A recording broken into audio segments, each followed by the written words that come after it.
Oh, hi there. My name is Palle Schultz, and I'm an official ex-photographer for Fujifilm Nordic. There's been some ongoing discussions about should you shoot RAW or should you just shoot JPEGs in your camera. Well, let me give you my opinion when it comes to shooting with the Fujifilm cameras, because I think it's a bit of a different thing when you shoot with Fuji.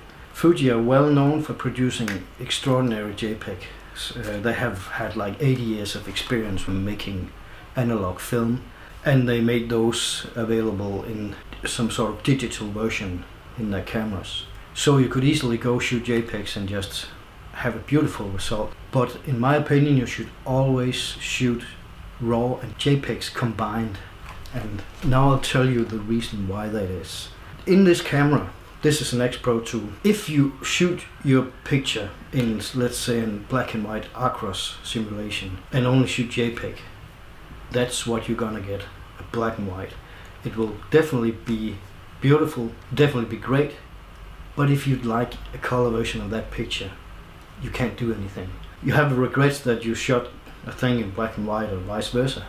But if you shoot RAW and JPEG combined, you could take it, go through the RAW converter in the camera and convert it into whatever, to classic chrome or Velvia or whatever simulation you'd like. And you also have the opportunity to load the whole thing onto your computer and use your editing software. And then you can choose the JPEG. I often use the JPEG because the results from the onboard camera RAW converter in many ways surpasses any software that I ever tried, including Lightroom and Capture One. And so Fuji knows how to treat their own files, and it makes great sense, especially if you're shooting Acros and you have a great color picture that you want to make into a black and white. Do it in the camera.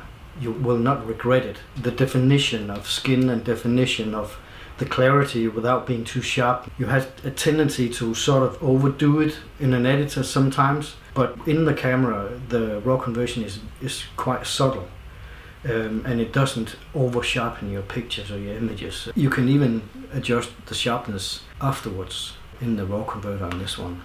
So if you think you might have shot it too sharp with a too sharp setting in the camera, you can just reduce it afterwards. And that is why you should always shoot RAW and JPEG combined. SD cards are not that expensive anymore. Buy a bigger card and go out there and have some fun. I love these cameras for more reasons than one. Don't judge me, I really do. It reminds me of the 80s when I ran around with an SLR. I take one look down and I got all my exposure settings. I take one look on the back and I have all my film settings, all my image quality settings. It's hugely easy, and I can spend my time shooting pictures.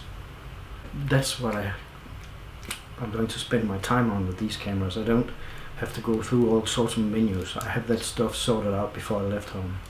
So, RAW and JPEG. Sorry about the little diversion there at the end, but RAW and JPEG combined. You won't regret it. It's cool. See you later.